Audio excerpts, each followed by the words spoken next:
Saudações, seja muito bem-vindo ao nosso canal. Depois de ouvidas algumas sugestões e solicitações dos nossos inscritos e seguidores nas várias redes sociais, hoje decidimos dar início a uma nova empreitada. Exatamente, vamos abordar sobre algo diferente, sobre algo novo, porque a nossa abordagem incidirá sobre o direito das obrigações.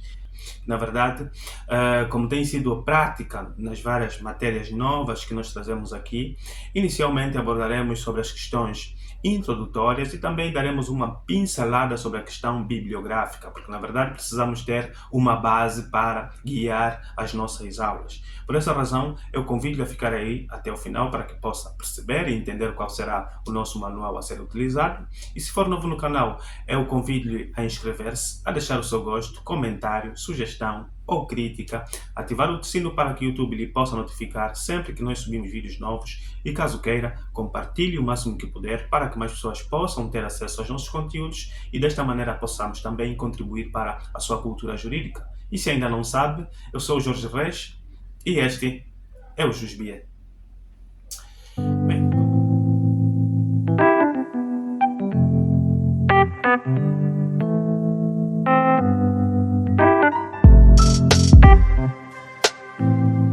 Bem, como disse há pouco, sendo a nossa primeira aula, inicialmente nós precisamos entender efetivamente o que seria o direito das obrigações. É nada mais, nada menos do que um ramo do direito privado comum que tem como objetivo regular as relações privadas relativamente ao credor e ao devedor. Por quê? Porque existindo uma obrigação, nasce aqui a obrigatoriedade de prestar algo em benefício de outrem e, portanto, nasce aqui um crédito e logo, se existe um credor, vai também surgir um devedor. Na verdade, é sobre esses dois sujeitos que vai incidir o nosso estudo doravante.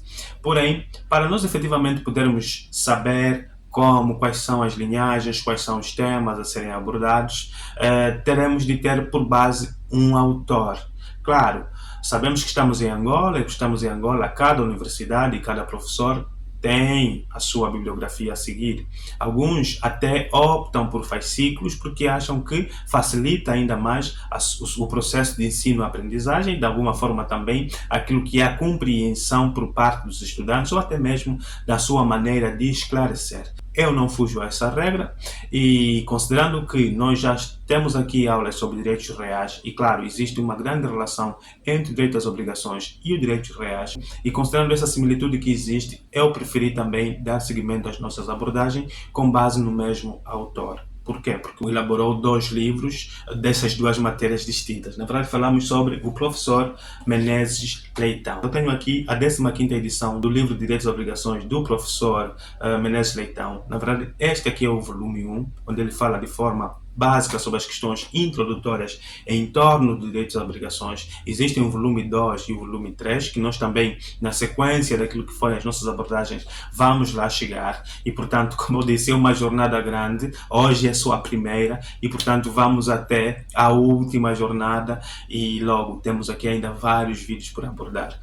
E o direito às obrigações é uma matéria nova, na verdade é uma das várias matérias novas que nós vamos trazer aqui, porque, como eu disse no início da abordagem, depois de várias solicitações, claramente que, além do direito às obrigações, os nossos inscritos solicitam outras matérias, e tendo em conta aquilo que é a minha disponibilidade, eu vou trazendo elas de forma paulatina, para que também não deixemos de parte aqueles temas ou aquelas matérias que já existem, porque ainda há muito que abordar sobre todas elas e logo só estamos na primeira de obrigações, ainda existem outras.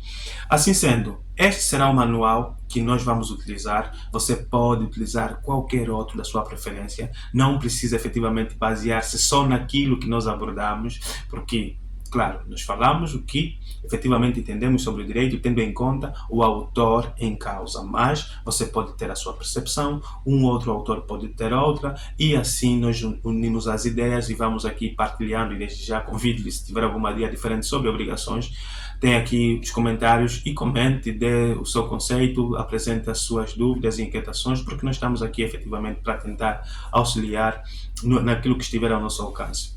É importante também nós olharmos para a lei, e claro, estamos a falar aqui que direitos e obrigações é na verdade um ramo do direito privado comum, né? E nós já que sabemos o que são, o que é direito privado comum e o que é o direito privado especial, já se não sabe, aconselho aí para nossas aulas de teoria geral do direito civil, ou se preferir, vai para a introdução ao estudo do direito, porque lá nós efetivamente demonstramos como é que efetivamente se divide o Código Civil, e também sabemos o que é o direito privado comum e o que é o direito privado especial. Sendo direitos e obrigações um destes ramos a par dos direitos reais, nós vamos ter as nossas aulas, além do manual do professor Menezes Leitão, também o nosso Código Civil, que na verdade será a pedra angular do estudo do direito das obrigações, porquanto é lá onde nós encontramos os variados institutos jurídicos que englobam e que dão aso ao direito das obrigações. E o nosso Código Civil abarca vários livros, dentre os quais a parte geral, que é o primeiro livro, o segundo livro, que é o direito das obrigações, o terceiro livro, que é o direitos reais ou direito das coisas, e por fim temos o direito das sucessões. Entretanto, sabemos que eram 5, tiramos o quinto, que era o direito da família, que passou a englobar de forma autônoma no próprio Código da Família. Nessa perspectiva, olhando para aquilo que é o direito das obrigações no nosso Código Civil, vamos reparar que o mesmo está subdividido em 2 títulos. Temos primeiro o título que abarca as questões da obrigação em geral, e depois temos o título 2, que vai abarcar sobre os contratos em especial. Eu disse-vos há pouco que os livros, ou os volumes dos livros do professor Menezes Leitão são 3, e claramente que um desses volumes vai abordar de forma específica sobre os contratos. Portanto, eu não vou me cansar de dizer que ainda temos muito que abordar. E se repararem, este livro segundo está compreendido ou comporta 854 artigos, ou seja, são muitos artigos para a gente abordar. Claramente que não conseguiremos abordar de forma específica sobre todos, mas vamos olhar de forma geral e vamos tentar compreender como é que isso se processa. Bem, sem mais enrolações, vamos então iniciar o nosso estudo, né? Apresentamos aqui um conceito de direitos e obrigações, mas vamos agora olhar efetivamente para a obrigação. A obrigação será o objeto da nossa abordagem, ou das nossas abordagens. Nesse contexto, o que é que deveria ser uma obrigação? Nós temos uma noção legal, o nosso Código Civil apresenta nos termos do artigo 397, eu já aqui deixei ele muito bonitinho, que é para você ter uma base, né? Mas claro, tem o Código Civil físico, se preferir. Eu tenho aqui o meu Código Civil físico, mas considerando aquilo que é a facilidade e deixando aquilo que é o arcaico, né? Porque muitas das vezes nós aqui abordamos aulas e tínhamos que ler aqui nos códigos físicos, mas facilita também a sua compreensão se estiver a olhar para mim e de alguma forma também a olhar para o texto e, portanto, percebe melhor, e eu acho que assim estamos melhor entendidos. Nessa perspectiva, o artigo 397 estabelece ou define, na verdade apresenta aqui uma noção da obrigação, estabelecendo o seguinte: a obrigação é o vínculo jurídico por virtude do qual uma pessoa fica adstrita para com a outra a realização de uma prestação. Perfeito. Aqui não há muito o que dizer-se, né? Porque assim a lei estabelece, e na verdade eu trago aqui no nosso slide efetivamente esta noção que o Código Civil trouxe. Portanto, olhando para este conceito, nós vamos retirar aqui 3 elementos fundamentais. São eles: o vínculo jurídico, a pessoa adstrita e, por fim, a realização de uma prestação. Meus caros, nós aqui em série de Teoria Geral do Direito Civil falamos sobre os factos jurídicos e, portanto, vimos que existem, além dos factos jurídicos, outros factos, como os factos sociais, factos religiosos, entre outros. Mas aquele que efetivamente interessar ao direito, este será um facto jurídico e, portanto, aqui não vamos fugir a essa regra. O vínculo jurídico só será um vínculo jurídico se interessar ao direito. E, portanto, além deste vínculo jurídico, existe uma pessoa adstrita. E já percebemos que a pessoa pode ser singular ou coletiva. A pessoa singular somos nós, somos as pessoas físicas, e as pessoas coletivas são as pessoas jurídicas, como as sociedades comerciais, as associações, as fundações, entre outras. Perfeito. E para além disso, dentro desta situação, desta pessoa que esteja vinculada a outra, será necessário também que haja aqui a realização de uma prestação em favor ou em benefício de outra. Percebam? São estes três elementos fundamentais. Daí que a interpretação que nós, ou a ilação que nós retiramos deste conceito de obrigação estabelecido nos termos do artigo 397 é que as obrigações são situações jurídicas que vinculam uma pessoa a adotar uma determinada conduta em benefício de outra. Percebem mesmo? Em benefício de outra. Entretanto, vários estudos que nós fizemos, e como o professor Menezes Leitão muito bem referencia no seu manual, a obrigação poderá ser vista, algumas vezes, no seu sentido amplo. E quando falamos em amplitude, na verdade estamos a falar aqui em algo muito genérico e que embarga quase tudo. E, portanto, a obrigação em sentido amplo abrangeria aqui o vínculo jurídico entre duas ou mais pessoas, incluindo deveres jurídicos, genéricos, ônus e também a sujeição. Percebem? Essas três figuras, apesar de confundirem-se com a obrigação como tal, não são a obrigação. Isto por quê? Imaginemos, a sujeição.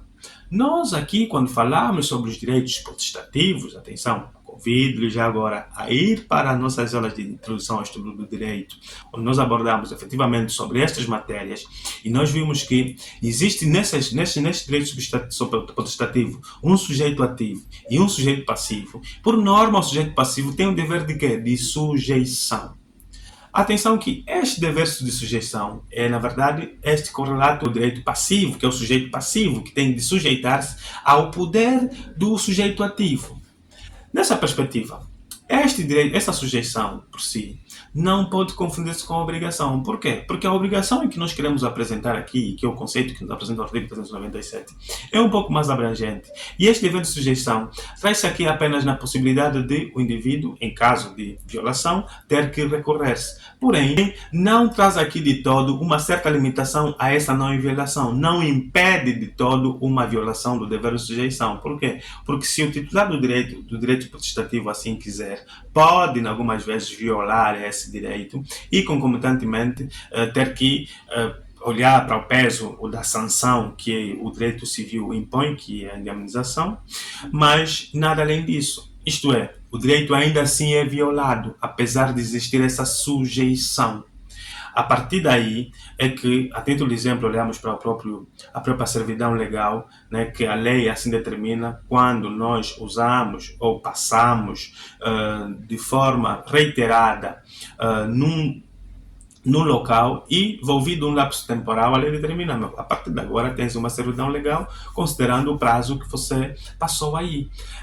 Entretanto, o titular do direito potestativo como tal, apesar de ter aquela sujeição, pode, a dada altura, impedir que você passe. Não é? Há aqui alguma situação, aqui uma possibilidade, sim, ele pode recorrer, pode pagar uma indemnização, mas o direito em si poderá ser violado.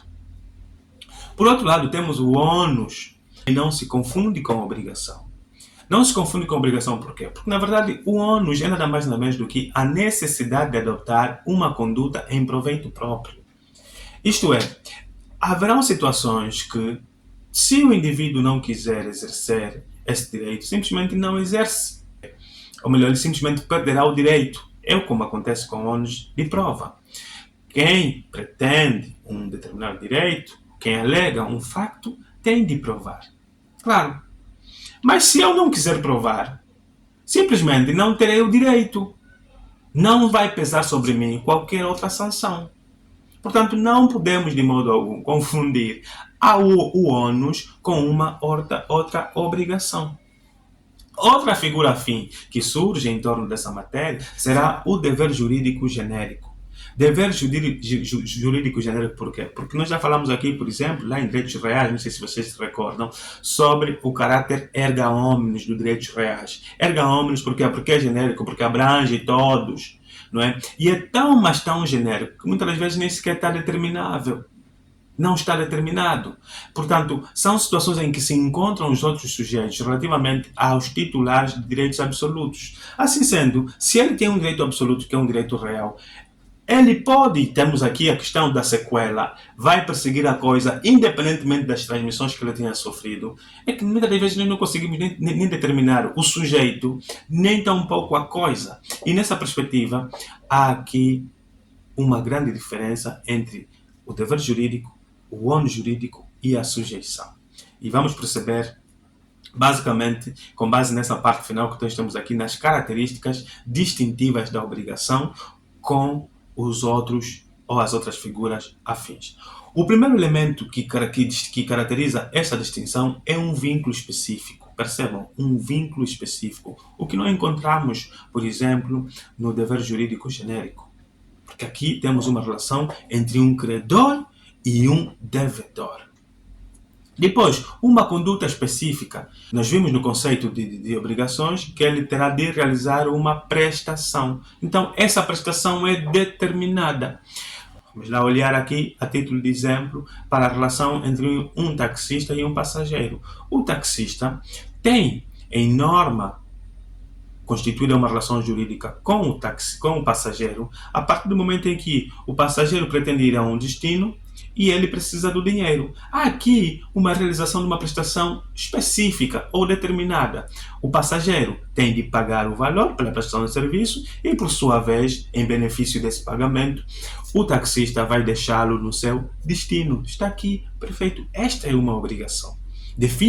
Diferencia-se, por exemplo, do ônus jurídico, mais uma vez, considerando que lá não há nada determinado por norma. Por outro lado, pessoas determinadas também, mais uma vez, credor e devedor são efetivamente identificados, quando naquelas situações anteriores nós verificamos que não vai acontecer.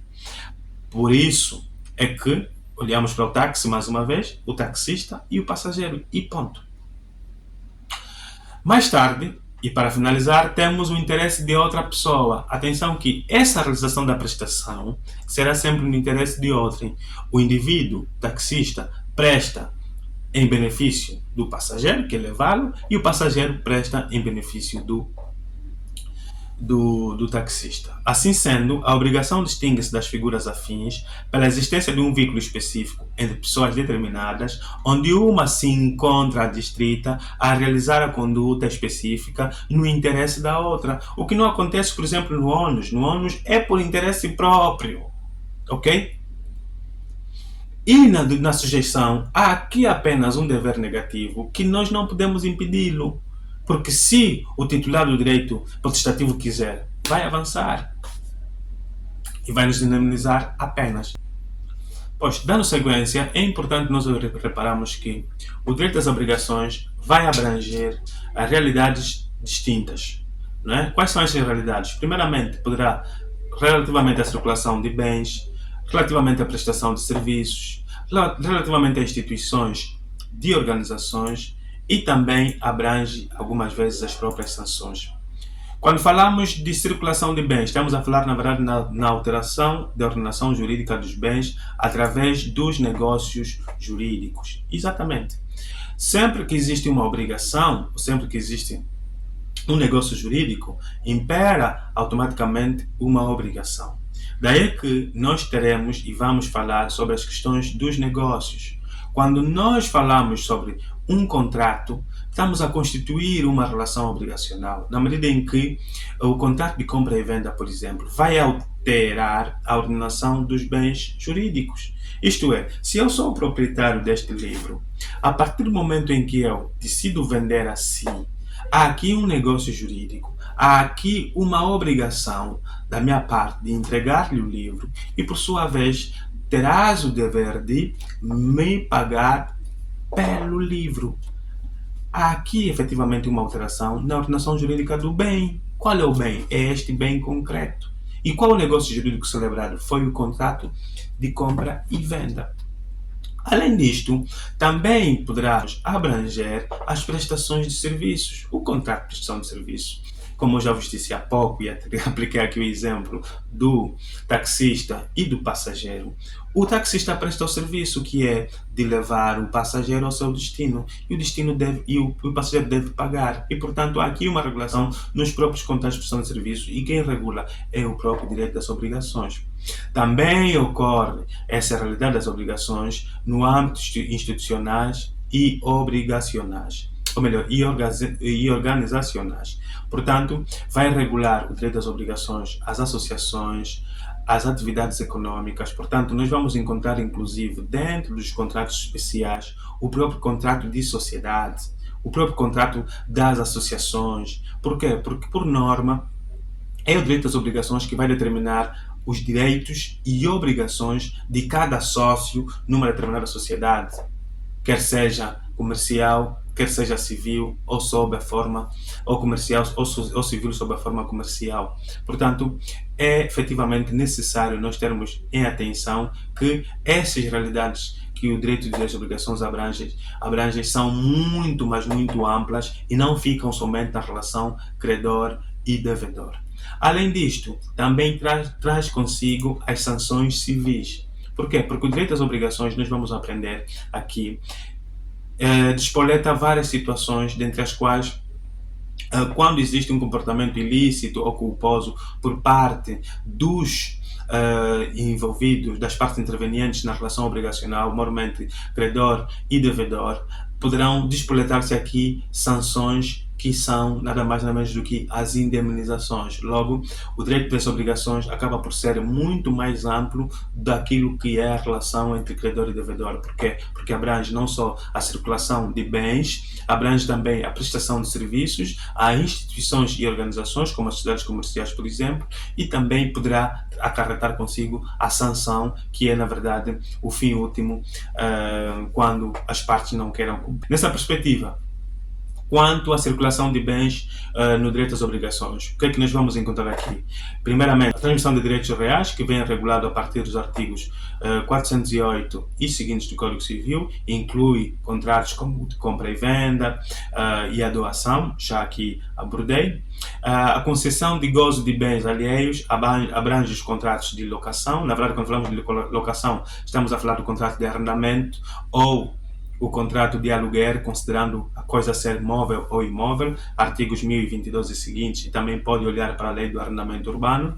O contrato de comodato, igualmente, é como se fosse um empréstimo, assim como acontece com a doação, porém este empréstimo é gratuito na medida em que a pessoa vai cuidar do bem imóvel ou imóvel durante um lapso temporal e depois tem a obrigação de devolver ao seu titular. Logo, estamos aqui a falar sobre a circulação de bens no direito das obrigações. Relativamente à transmissão de créditos e dívidas, também vamos aqui aprender que inclui o instituto da cessão de créditos. Ocorre, por exemplo, quando alguém é devedor do banco, porém cede esse crédito ou essa dívida, perdão, a uma terceira pessoa. E, portanto, nasce aqui a obrigação, deixa de ser com ela e passa a ser com essa terceira pessoa.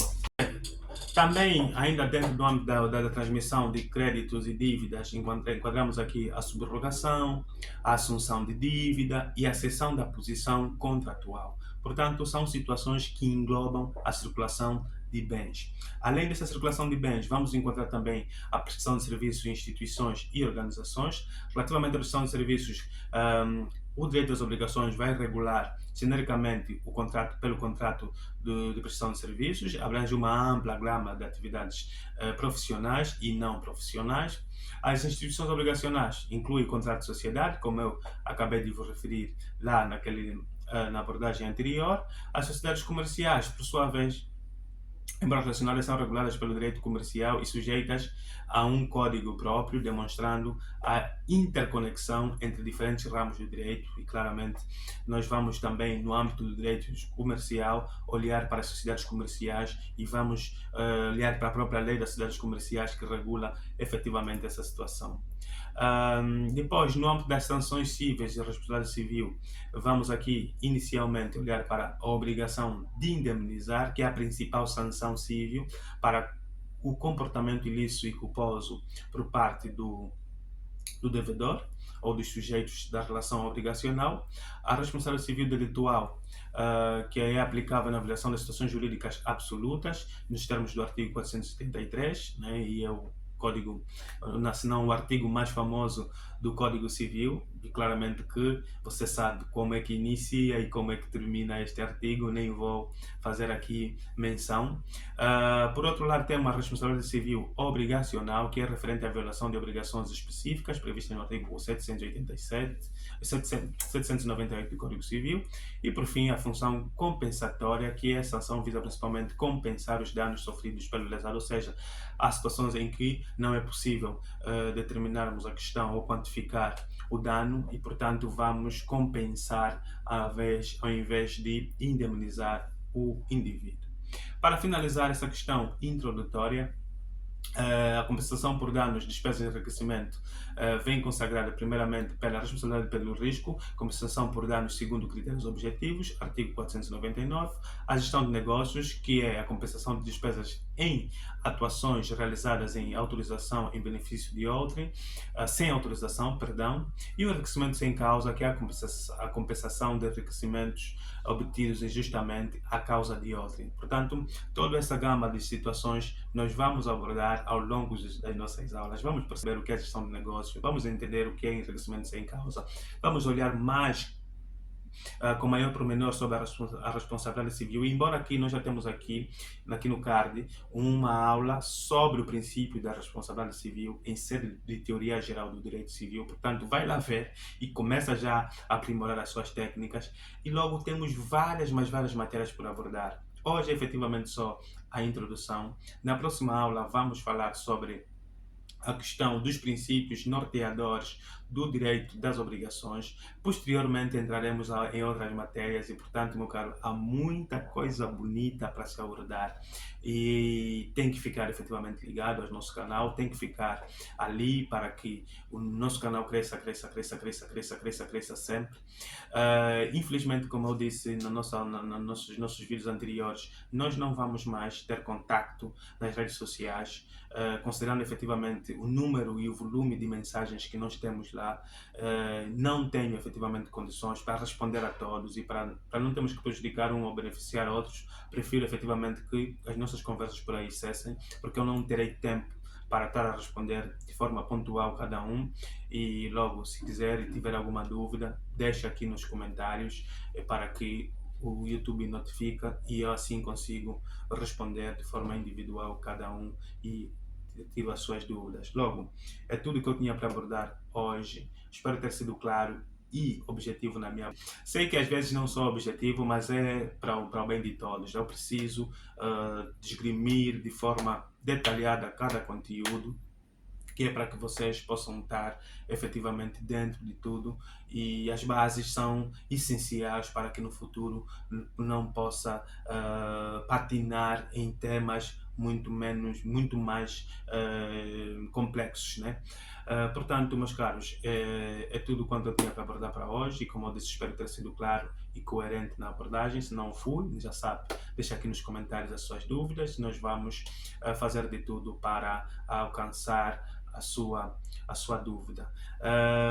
Bem, é tudo. Eu espero ter sido mais uma vez objetivo, e se ainda não sabe, sou o Jorge Reis e este é o Jusbia.